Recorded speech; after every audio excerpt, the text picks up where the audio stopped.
আমাৰ সকলোৰে কিবা এটাত অন্তৰ্ভুক্ত হৈ আৰু অংশগ্ৰহণ কৰি নিজকে গ্ৰহণযোগ্য অনুভৱ কৰা গভীৰ হাবিয়াস এটা থাকে। এই প্ৰয়োজনীয়তা পূৰণৰ ক্ষেত্ৰত যিকোনো সংঘাতে আমাক আনে প্ৰত্যাখ্যান কৰা যেন অনুভৱ কৰাব পাৰে। নমস্কাৰ, আশাভৰা আইদেউ অনুষ্ঠানলৈ আপোনালোকক পুনৰ স্বাগতম জনাইছোঁ।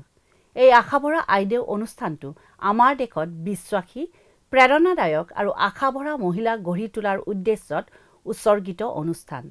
আজি আমি প্ৰত্যাখ্যানৰ ভয়ৰ বিষয়ে ক'ম। ই আমাক কেনেকৈ আগবাঢ়ি যোৱাত বাধা দিয়ে আৰু আমি কেনেকৈ ঈশ্বৰৰ বাক্যৰ পোহৰত ইয়াক জয় কৰিব পাৰোঁ, সেই বিষয়ে আলোচনা কৰিম।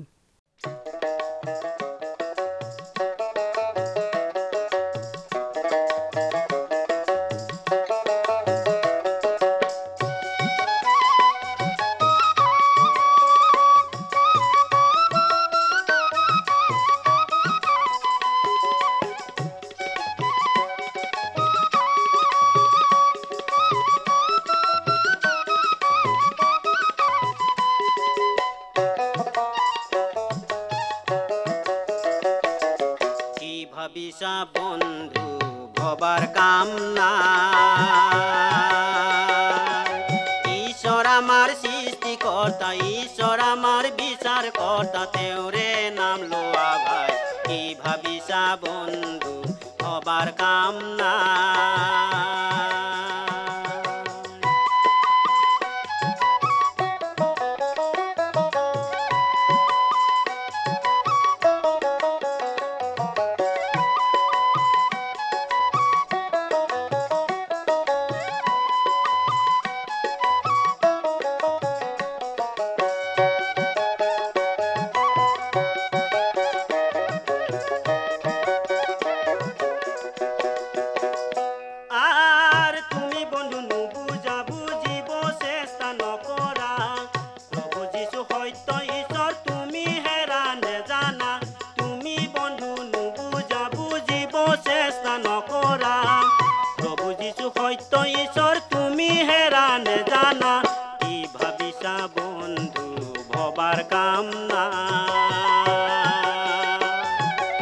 ঈশ্বর আমার সৃষ্টিকর্তা, ঈশ্বর আমার বিচার কর্তা, তেওরে নাম লোয়া ভাই।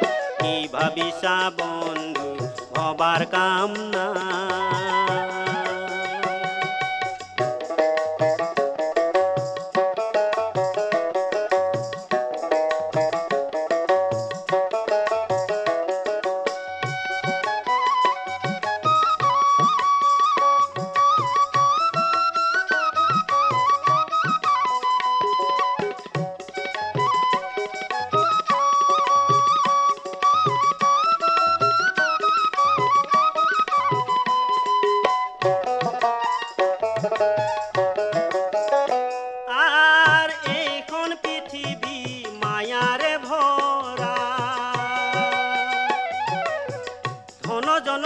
সম্পত্তি বেটা বেটি লগত না যাই,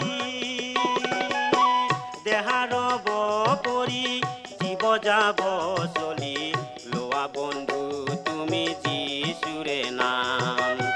দেহাৰ পৰি জীৱ যাব চলি, লোৱা বন্ধু তুমি যিচুৰে নাম। কি ভাবিছা বন্ধু ভবাৰ কাম না। ঈশ্বর আমার সৃষ্টিকর্তা, ঈশ্বর আমার বিচার কর্তা, তেওরে নাম লোয়া ভাই।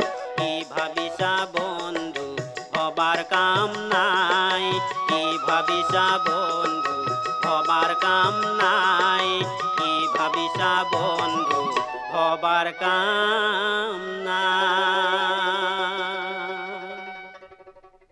সকলোৱে পুৰুষ, মহিলা, শিশু যিয়েই নহওক প্ৰত্যাখ্যানলৈ ভয় কৰে, নিজকে অবাঞ্ছিত অনুভৱ কৰাৰ প্ৰতি ভয় কৰে।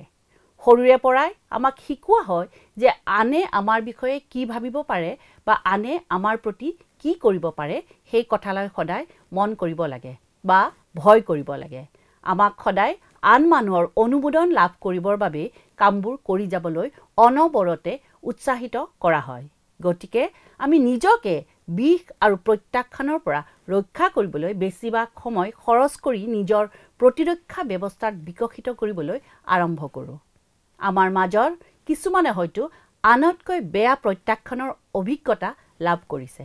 সম্ভৱতঃ আপোনালোকৰ কাৰোবাৰ সৰু অৱস্থাতে মাৰ মৃত্যু হৈছিল আৰু আপোনাৰ দেউতা দুখত পৰি নিজকে আঁতৰাই ৰাখিছিল। হয়তো আপোনাক শিকোৱা হৈছিল যে আপুনি এনেকুৱা ব্যক্তি যে আপোনাক কোনেও ভাল পাব নোৱাৰে, বা আপোনাক কেৱল তেতিয়াহে গ্ৰহণ কৰা হৈছিল যেতিয়া আপুনি নিখুঁত আচৰণ কৰিছিল, অথবা পৰীক্ষাত ভাল নম্বৰ পাইছিল বা সঠিক ব্যক্তিক বিয়া কৰাইছিল। হয়তো আমাৰ মাজৰ বহুতেই এক মৰমৰ সুৰক্ষিত পৰিৱেশত ডাঙৰ দীঘল হোৱা নাছিল।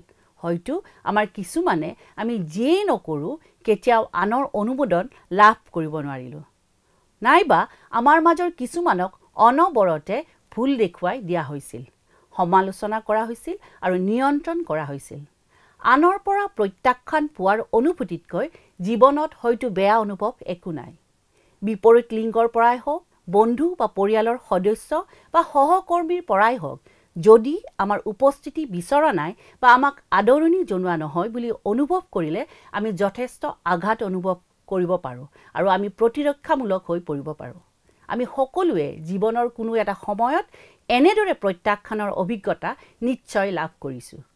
ই যথেষ্ট আঘাত দিব পাৰে আৰু ইয়াৰ পৰা সুস্থ হ'বলৈ বহু বছৰ লাগিব পাৰে। মানুহ হিচাপে আমি সকলোৱে আনৰ মৰম আৰু গ্ৰহণযোগ্যতা লাভ কৰিব বিচাৰোঁ। হয়, আমাৰ সকলোৰে এনেকুৱা অভিজ্ঞতা কম বেছি পৰিমাণে আছেই। আমি হয়তো আগবাঢ়ি যাবলৈ চেষ্টা কৰিলোঁ, কিন্তু নোৱাৰিলোঁ। আমাৰ মাজত থকা ভয়ে আমাক সদায় সোঁৱৰাই দিছিল যে আমি কেতিয়াও যথেষ্ট ভাল, যথেষ্ট চতুৰ, যথেষ্ট ধুনীয়া বা যথেষ্ট সফল হ'ব নোৱাৰোঁ। আৰু তাতোতকৈ ডাঙৰ কথাটো হ'ল যে ঈশ্বৰেও কোনো ধৰণে আমাক ব্যৱহাৰ কৰিব নোৱাৰিলে। যেতিয়া আমাক প্ৰত্যাখ্যান কৰা হয় তেতিয়া এনেধৰণৰ প্ৰতিক্ৰিয়া প্ৰকাশ কৰাটো একো অস্বাভাৱিক কথা নহয়, আৰু তাৰ ফলস্বৰূপে আনকো একেদৰেই প্ৰত্যাখ্যান কৰা হয়। যিসকল মানুহে নিজকে মৰম লগা বুলি বিশ্বাস নকৰে তেওঁলোকে তেওঁলোকৰ চাৰিওফালে এখন বাধাৰ প্ৰাচীৰ নিৰ্মাণ কৰি লয় আৰু তেওঁলোকক ভাল পাবলৈ চেষ্টা কৰা মানুহবোৰক আঁতৰাই ৰাখে। তেতিয়া আকৌ সেই মানুহবোৰে নিজকে প্ৰত্যাখ্যান হোৱা অনুভৱ কৰে। আমি মানুহে যিকোনো কাম কৰিব পাৰোঁ, কিন্তু প্ৰত্যাখ্যানৰ ভয়টো ইমান শক্তিশালী যে আমি মানুহে যিকোনো কাম কৰিব পাৰোঁ, কিন্তু প্ৰত্যাখ্যানৰ ভয়টো ইমান শক্তিশালী যে আমি এবাৰ আঘাতপ্ৰাপ্ত হ'লে ই আমাক জীৱনৰ পৰা আঁতৰি আহিবলৈ বাধ্য কৰিব পাৰে। সেইটো আমি ভালদৰে বুজি পাব পাৰোঁ সম্পূৰ্ণৰূপে, কিন্তু আমি তেনেকুৱা কৰি জীৱনত বহুত কিবা কিবি হেৰুৱাইছোঁ। আমি সকলোৱে জীৱনৰ কোনো এটা সময়ত কিবা এটা সাহসী আৰু অত্যুৎসাহী কিবা এটা কাম নিশ্চয় কৰিছোঁ, কিয়নো সেইদৰে বিপদৰ আশংকা থকা কামটো কৰাটো অতি প্ৰয়োজনীয় বুলি ভাবিছিলোঁ। যিসকলে এই পৃথিৱীত জীৱন যাপন কৰি আছে তেওঁলোকে জানিব যে কেতিয়াবা কথাবোৰ আমি আশা কৰা ধৰণে সলনি নহয়। যেতিয়া এনেকুৱা হয় তেতিয়া আমাৰ দুখ লাগে। কেতিয়াবা বিষ, বেদনা চাকৰুদ্ধকাৰী হ'ব পাৰে। আন সময়ত হয়তো কঠিন। আন সময়ত সেই বিপদ শংকাবোৰ আনে আমাক প্ৰত্যাখ্যান কৰাৰ বাবে আহে। কিন্তু এটা গুৰুত্বপূৰ্ণ কথা আমি মনত ৰখা উচিত, প্ৰত্যাখ্যানে আমাক একো আমনি নকৰে বুলি অভিনয় কৰি থকা উচিত নহয়। ই সকলোকে আমনি কৰে। স্বামী অথবা পত্নীৰ অপমানেই হওক, সহকৰ্মীয়ে ওলোৱা গুজবেই হওক, বন্ধুৰ বিশ্বাসঘাতকতাই হওক বা সমালোচনাই হওক, বা হঠাতে আপোনাৰ সংগ বেয়া পোৱা কোনোবা কিশোৰ, মুঠতে যিকোনো প্ৰত্যাখ্যানে আমাক আঘাত দিয়ে। কেতিয়াবা ই বৰ কষ্টদায়ক হ'ব পাৰে, কিন্তু আমি সদায় আগবাঢ়ি যোৱাৰ পথ বিচাৰিব লাগে। আমাৰ মৰমৰ আশাভৰা আইদেউসকল, আমি এখন পতিত পৃথিৱীত বাস কৰোঁ আৰু সেয়েহে প্ৰত্যাখ্যান কৰাটো এটা সুনিশ্চিত কথা। প্ৰত্যাখ্যানৰ বেদনা অতি তীক্ষ্ণ আৰু ইয়াৰ আঘাতবোৰ গভীৰলৈকে যায়। যেতিয়া আমি প্ৰত্যাখ্যানৰ সন্মুখীন হওঁ আমি আমাৰ আঘাতপ্ৰাপ্ত অনুভূতিটোৰ ওপৰতে ইমান মন দি থাকোঁ যে আমি স্পষ্টভাৱে বা যুক্তিসংগতভাৱে চিন্তা কৰিব নোৱাৰা হৈ পৰোঁ। বহুতো চিন্তা আমাৰ মনৰ মাজত চলি থাকে। আমি নিজকে সুধি থাকোঁ, আনে মোক কিয় প্ৰত্যাখ্যান কৰে? এনেদৰে প্ৰত্যাখ্যান পাবলৈ মইনো কি কৰিছোঁ? মই কি কৰিব পাৰোঁ যাতে আনে মোক পুনৰ গ্ৰহণ কৰি লয়? সেই ব্যক্তিজনে কেনেকৈ মোলৈ এনে কৰিব পাৰে আৰু মোক এনেদৰে ক'ব পাৰে? মই তেওঁলোকৰ বাবে কিমান কি কৰিছোঁ তেওঁলোকে জানেনে? মোক বিচাৰ কৰিবলৈ তেওঁলোকনো কোন? অৱশ্যে যদি আপুনি মোৰ নিচিনা হয় তেনেহ'লে আপুনি নিশ্চয় আপোনাক আঘাত কৰাজনকো এসেকা দিবলৈ বিচাৰিব। হয়তো তেওঁলোকক তেওঁলোকৰ নিজৰে ঔষধৰ সোৱাদ দিবলৈ আপুনি বিচাৰিব। কিন্তু আমি জনা উচিত যে ঈশ্বৰৰ দৃষ্টিভংগীটো সদায় বেলেগ। মোৰ সৰুকালৰ এটা সময়ৰ কথা মনত আছে, যেতিয়া মই এটা অতি প্ৰত্যাহ্বানমূলক আৰু বেদনাদায়ক পৰিস্থিতি চম্ভালিবলগীয়া হৈছিল। মই সাংঘাতিক আঘাত পাইছিলোঁ আৰু মোৰ ভীষণ খং উঠিছিল। কিন্তু যেতিয়া ঈশ্বৰৰ বাক্য পঢ়িলোঁ, ঈশ্বৰৰ বাক্যই মোক বুজাবুজি আৰু মৰমৰ ভাৱেৰে পৰিস্থিতিটোৰ সৈতে মোকাবিলা কৰিবলৈ শিকাইছিল। ঈশ্বৰে বিচাৰিছিল মই যাতে মোৰ প্ৰত্যাখ্যানকাৰীৰ বাবে প্ৰাৰ্থনা কৰোঁ, মই যাতে তেওঁলোকক ক্ষমা কৰি দিওঁ। অৱশ্যে মই ভাবিছিলোঁ যে মোৰ বাবে সেইটো এটা একেবাৰে অসম্ভৱ কাম আছিল। মই মোৰ খংটো ধৰি ৰাখিবলৈকে সিদ্ধান্ত লৈছিলোঁ। মই কিমান আঘাত পাইছিলোঁ সেই কথা সকলোকে কৈ ফুৰিছিলোঁ। মই নিজকে পুতৌ কৰাটোকে বাছি লৈছিলোঁ আৰু যিমান পাৰোঁ চকুলো টুকিছিলোঁ। কিন্তু ঈশ্বৰে মোৰ লগত বাৰে বাৰে তেওঁৰ বাক্যৰ যোগেদি কথা পাতিলে। ঈশ্বৰে মোক দেখুৱাইছিল যে তেওঁ মোৰ প্ৰতি, মোৰ আঘাতবোৰৰ প্ৰতি আৰু মোৰ অনুভূতিবোৰৰ প্ৰতিও যত্ন লয়। তেওঁ মোক তেওঁৰ চকুত মই যে কিমান মূল্যৱান সেই কথা মনত পেলাই দিলে। মোক সোঁৱৰাই দিয়া হ'ল যে মই তেওঁৰ আৰু তেওঁ মোক ভাল পায়। অলপ দিনৰ পাছত মোক আঘাত দিয়া ব্যক্তিজনৰ পৰা মই মোৰ মনোযোগ আঁতৰাই পেলাবলৈ সক্ষম হ'লোঁ আৰু তাৰ পৰিৱৰ্তে ঈশ্বৰৰ ওপৰতেই মই মনোনিৱেশ কৰিবলৈ সক্ষম হ'লোঁ। আমি ঈশ্বৰৰ অনুমোদন লাভ কৰিবলৈ কেতিয়াও চেষ্টা কৰিব নালাগে আৰু যিয়েই নহওক কিয় তেওঁ আমাক গ্ৰহণ কৰে বুলি জানি আমি মনত শান্তিৰে জীয়াই থাকিব পাৰোঁ। এই কথাটো জনাটো আমাৰ বাবে সান্তনাদায়ক নহয়নে? আমি এটা কথা মনত ৰাখিব লাগিব যে আনৰ দ্বাৰা প্ৰত্যাখ্যান হ'ম, কিন্তু তাৰ অৰ্থ এইটোৱেই নহয় যে আমি কোনেও ভাল পাব নোৱাৰা ব্যক্তি। এগৰাকী আশাভৰা মহিলা হিচাপে আমি নিজকে 3টা প্ৰশ্ন সোধা উচিত। প্ৰথমটো হ'ল বাকী সকলোৱে মোক কেনে হিচাপে চায়। দ্বিতীয়তে মই নিজকে কেনে হিচাপে চাওঁ আৰু তৃতীয়তে ঈশ্বৰে মোক কি হিচাপে চায়। আদিপুস্তক 16 নম্বৰ অধ্যায়ত পোৱা হাগাৰ নামৰ এগৰাকী মহিলাৰ কাহিনীটোকে আমি চাওঁ আহক। হাগাৰক বিশ্বাসঘাতকতা কৰা হৈছিল, এৰি দিয়া হৈছিল আৰু প্ৰত্যাখ্যান কৰা হৈছিল। তাইৰ সঁহাৰি কেনেকুৱা আছিল? আমি বিশ্বাস কৰা কাৰোবাৰ দ্বাৰা গভীৰভাৱে আঘাতপ্ৰাপ্ত হ'লে আমাৰ বেছিভাগে যি কৰিম তাইও তাকে কৰিছিল। তাই পলাই গৈছিল। তাই এনে এখন ঠাইলৈ পলাই গৈছিল য'ত তাই সুৰক্ষিত অনুভৱ কৰিব বুলি ভাবিছিল। হাগাৰৰ কাহিনী হৈছে এনে এগৰাকী মহিলাৰ কাহিনী যিগৰাকীয়ে আঘাত আৰু হৃদয়ৰ বেদনাৰ পৰা শিকিব লগা হৈছিল আৰু অৱশেষত উপলব্ধি কৰিছিল যে তাই ঈশ্বৰত ভৰসা কৰিব পাৰে, কাৰণ তেওঁহে সেইজনা যিজনাই প্ৰকৃততে সকলো দেখা পায়। যেতিয়া আমি বাইবেলত হাগাৰক প্ৰথম লগ পাওঁ তেতিয়া তাই অব্ৰাহামৰ পত্নী ছাৰাৰ মিছৰীয়া দাসী। ছাৰাই সন্তান জন্ম দিব পৰা নাছিল যদিও তাই এটা সন্তান বিচাৰিছিল। ঈশ্বৰে অব্ৰাহামক কৈছিল যে তেওঁৰ উত্তৰাধিকাৰী এজন পুত্ৰ হ'ব, আৰু তথাপিও সময়ৰ লগে লগে বৃদ্ধ দম্পতীহালে তেতিয়ালৈকে সন্তান জন্ম দিব পৰা নাছিল।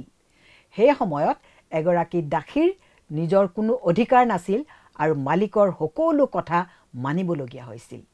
ছাৰাই নিজৰ স্বামী অব্ৰাহামক এটা সন্তান প্ৰদান কৰিবলৈ হাগাৰক ব্যৱহাৰ কৰাৰ সিদ্ধান্ত লয়। অৱশ্যে সেই কথাটো মানি লোৱাৰ বাহিৰে হাগাৰৰ আন কোনো বিকল্প নাছিল। অতি সোনকালেই হাগাৰে নিজৰ এটি পুত্ৰ জন্ম দিলে আৰু ছাৰাৰ দাসী হিচাপে থাকিল।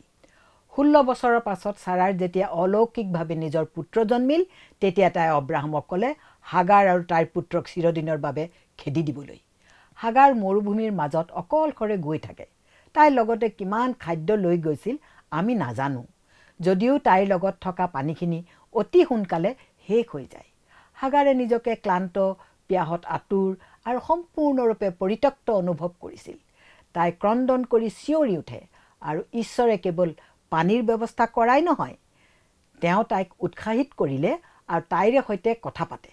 হাগাৰে ঈশ্বৰক এলৰয় বুলি কয় আৰু তাৰ অৰ্থ হৈছে মোক দেখা ঈশ্বৰ। কাৰণ তাই কৈছিল মই এতিয়া মোক দেখাজনক দেখিলোঁ।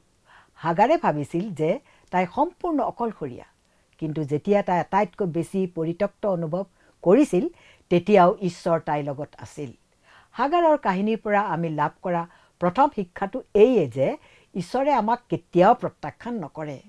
হাগাৰে নিশ্চয় তাইৰ লাভ কৰা বেদনাদায়ক দুৰ্ব্যৱহাৰ আৰু আঘাতৰ পৰা ভয়ানক বেদনা অনুভৱ কৰিছিল, কিন্তু তাই উপলব্ধি কৰিছিল যে তাইৰ জীৱনৰ অতি হীন অৱস্থাটো তাই ঈশ্বৰৰ বাবে গুৰুত্বপূৰ্ণ আছিল আৰু ঈশ্বৰে তাইক প্ৰত্যাখ্যান কৰা নাছিল বা পাহৰি যোৱা নাছিল।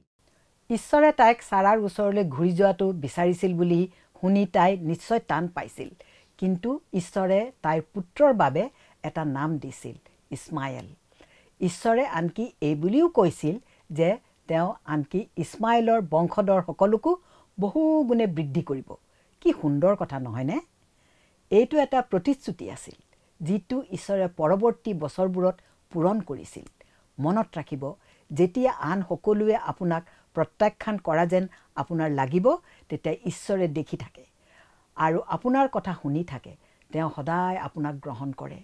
আনে আপোনাক কৰা প্ৰত্যাখ্যানে আপোনাৰ এটা পৰিচয় গঢ়ি তুলিবলৈ নিদিব, কিন্তু আপোনাক এগৰাকী অধিক উত্তম ব্যক্তি হিচাপে গঢ়ি তুলিবলৈ দিয়ক।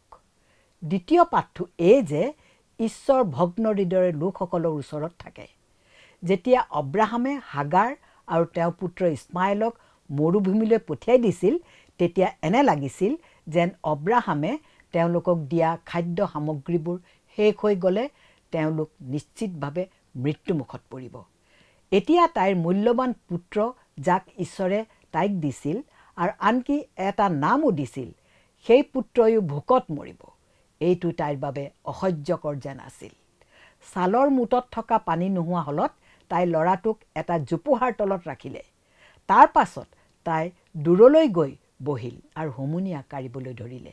কিন্তু ঈশ্বৰে ল'ৰাজনৰ কান্দোন শুনিলে আৰু ঈশ্বৰৰ দূতে স্বৰ্গৰ পৰা হাগাৰক মাতি ক'লে, হাগাৰ, কি হৈছে? ভয় নকৰিবা, ঈশ্বৰে শুই থকা ল'ৰাটোৰ কান্দোন শুনিছে।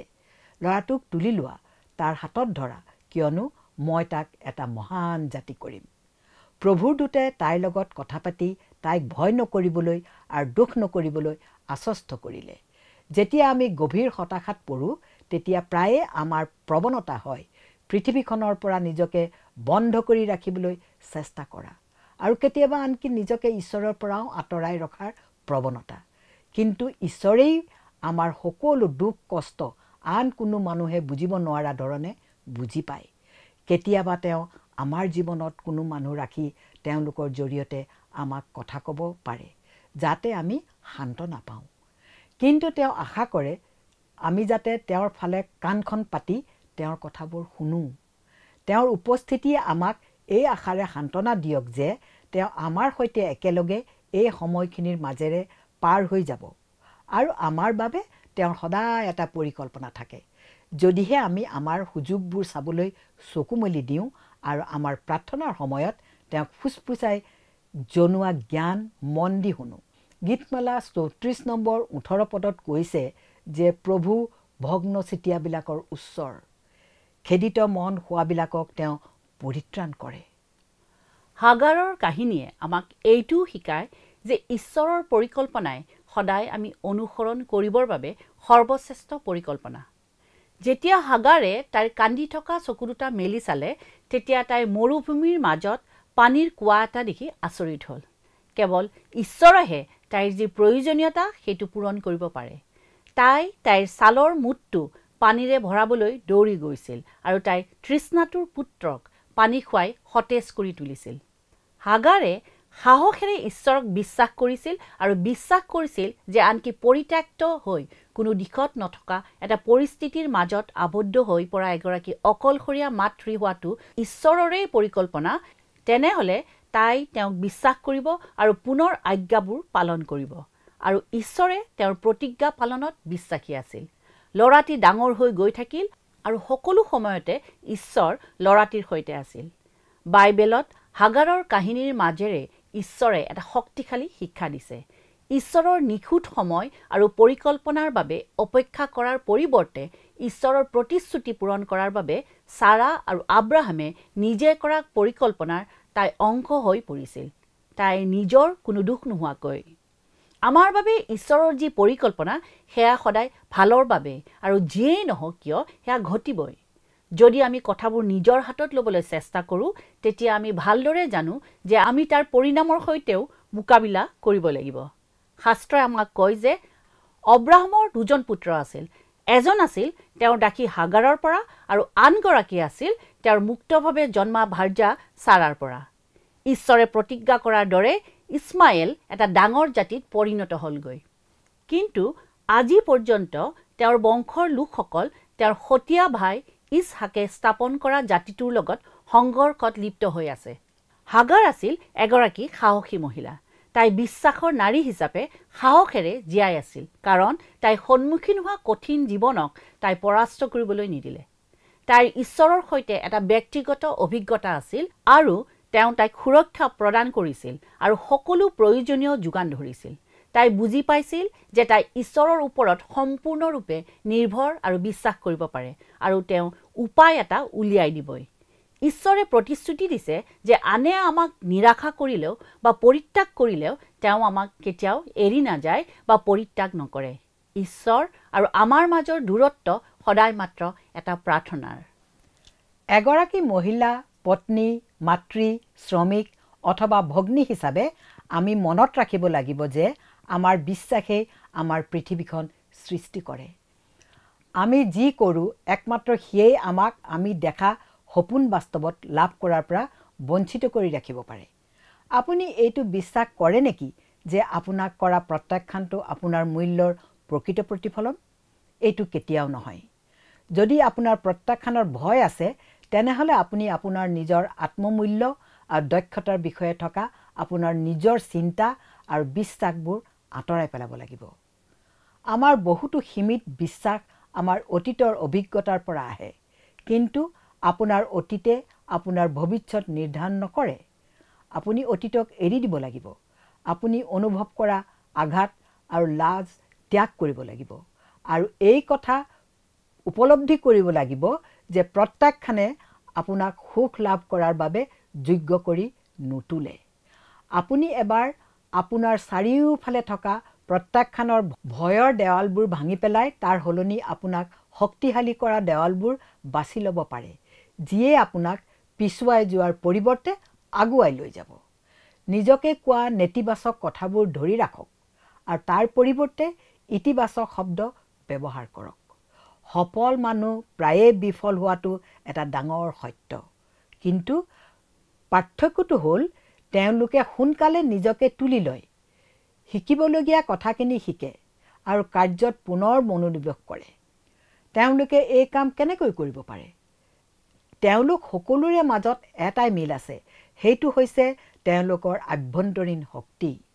প্ৰত্যাখ্যানৰ ভয় দূৰ কৰিবলৈ শিকিবৰ বাবে আপুনি আপোনাৰ জীৱনত আন এটা গুৰুত্বপূৰ্ণ পৰিৱৰ্তন কৰিব লাগিব, আপোনাৰ মনোযোগ। য'ত মনোযোগ দিয়া হয় তালৈকে শক্তি প্ৰভাৱিত হয়। টনি নামৰ এগৰাকী বিখ্যাত ব্যক্তিয়ে কৈছিল, যিসকল বিফল হয় তেওঁলোকে কিহৰ মাজেৰে যাব লাগিব তাৰ ওপৰতহে গুৰুত্ব দিয়ে, কিন্তু সফল হোৱা লোকসকলে শেষত কেনে অনুভৱ লাভ কৰিব তাৰ ওপৰত গুৰুত্ব দিয়ে। ইতিবাচক কথাটোৰ ওপৰত গুৰুত্ব দিয়ক। মহিলা হিচাপে আমাৰ আৱেগৰ ওপৰত নিয়ন্ত্ৰণ ৰখাটো আমাৰ বাবে বৰ কঠিন হয়। বহু সময়ত আমাৰ অনুভূতি আৰু আৱেগেহে আমাক নিয়ন্ত্ৰণ কৰে। প্ৰত্যাখ্যানৰ ভয়টো যি কাৰণতে নহওক কিয় আন আৱেগবোৰৰ নিচিনাই এটা আৱেগ, আৰু ইয়াকো বশ কৰিব পাৰি। আপুনি কেনে অনুভৱ কৰি আছে সেইটো চিনাক্ত কৰিবলৈ শিকক। সেই আৱেগে আপোনাক যি কৈ আছে সেয়া স্বীকাৰ কৰক, আৰু তাৰ পিছত সেই দেৱালখন ভাঙিবলৈ এটা উপায় উলিয়াওক। এনেদৰেই আপুনি প্ৰত্যাখ্যানৰ ভয় অতিক্ৰম কৰিবলৈ শিকিব পাৰিব। আপোনাৰ আৰু মোৰ বাবে সীমাহীন সম্ভাৱনা আছে। যদি এখন দুৱাৰ বন্ধ হয় আন এখন খুলিব। তেনেদৰে জীৱনে কাম কৰে। গতিকে আপোনাক শুহি শুকান কৰি পেলোৱা লোকসকলক এৰি দিয়ক। আনৰ পৰা অনুমোদন বা বৈধতা বিচাৰিবলৈ এৰি দিয়ক। আনে কেনেদৰে কাম কৰে বা আপোনাৰ প্ৰতি সঁহাৰি দিয়ে তাক নিয়ন্ত্ৰণ কৰাৰ প্ৰয়োজনীয়তা এৰি দিয়ক। তাৰ পৰিৱৰ্তে সৰু সৰু পদক্ষেপ লওক। সৰু সৰু বিজয়বোৰ উদযাপন কৰক। আপোনাৰ চিন্তাধাৰা পুনৰ নতুনকৈ সজাওক। নিজকে সোঁৱৰাই থাকক যে আপুনি ঈশ্বৰৰ দ্বাৰা অদ্ভুত আৰু ভয়ানকভাৱে নিৰ্মিত হৈছিল আৰু সেয়েহে আপুনি তেওঁৰ বাবে অতি মূল্যৱান। আমি ঘৰত, কামত বা সমাজত কেতিয়াও মানুহৰ দ্বাৰা প্ৰত্যাখ্যানৰ সন্মুখীন হোৱাটো বন্ধ নহয়। কিন্তু আমি জানো যে ঈশ্বৰে আমাক চাই থাকে, আমাক সম্পূৰ্ণৰূপে তেওঁ দেখা পায় আৰু তথাপিও তেওঁ আমাক ভাল পায়। এই কথা বিশ্বাস কৰক যে তেওঁৰ সহায়ত আমাৰ জীৱনৰ গতিপথ সলনি কৰাৰ শক্তি আমাৰ আছে আৰু এই কথাটোৱেই সকলোতকৈ ডাঙৰ পাৰ্থক্য আনিব পাৰে। প্ৰিয় বান্ধৱীসকল, আশা কৰোঁ আজিৰ অনুষ্ঠানটি আপোনালোকে ভালদৰে উপভোগ কৰিলে। এই বিষয়ে আপোনালোকৰ পৰা জানিবলৈ পালে আমি সুখী হ'ম। পৰৱৰ্তী অনুষ্ঠানত পুনৰ লগ পাম। সুস্থ থাকক, সুৰক্ষিত থাকক। নমস্কাৰ।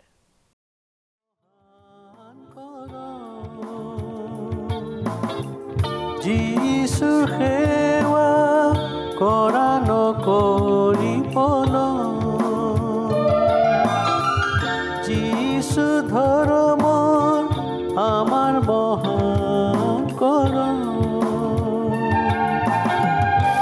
সময় মিছাতে নকৰিবা ক্ষয়, যিছুৰ সেৱাৰ এই সময়। আজি আছো আমি, কাইলৈ নাই, জীৱনথি শুনাহে মানুহ ভাই।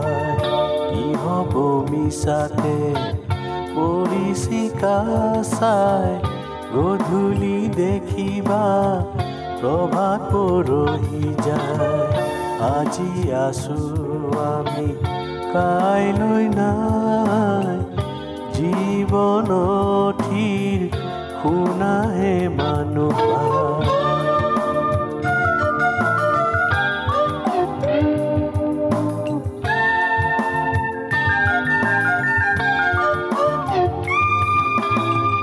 যিছুৰ সেৱা কৰা নকৰিবলৈ,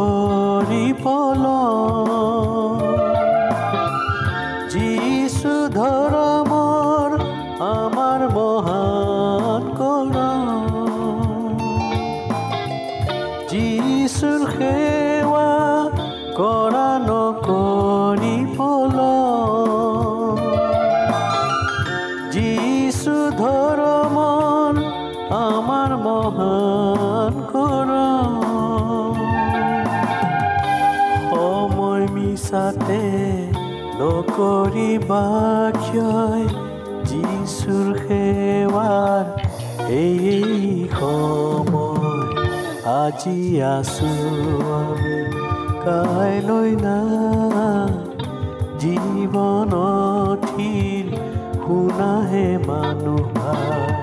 কি হ'ব মিছাতে পৰিচিকা চাই, গধূলি দেখিবা প্ৰভাত পৰহি যায়।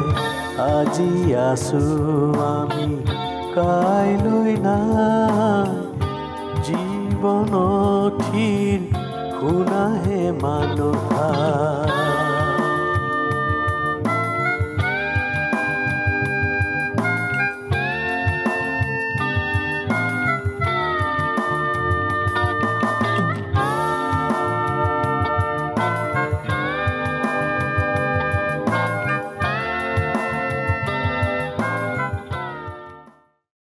প্ৰিয় দৰ্শকবৃন্দ, যদি আপোনালোকে এই অনুষ্ঠানটো ভাল পায় তেন্তে অনুগ্ৰহ কৰি আমাক 0444908125 নম্বৰত মিছড কল কৰক। আমি প্ৰতিজন মিছড কল দাতাৰ পৰা এজনকৈ দৰ্শক বন্ধু বা বান্ধৱী বাছি ল'ম আৰু এই দৰ্শক বন্ধু বা বান্ধৱীৰ নাম আমাৰ অনুষ্ঠানত প্ৰকাশ কৰা হ'ব আৰু এটা পুৰস্কাৰ প্ৰেৰণ কৰা হ'ব।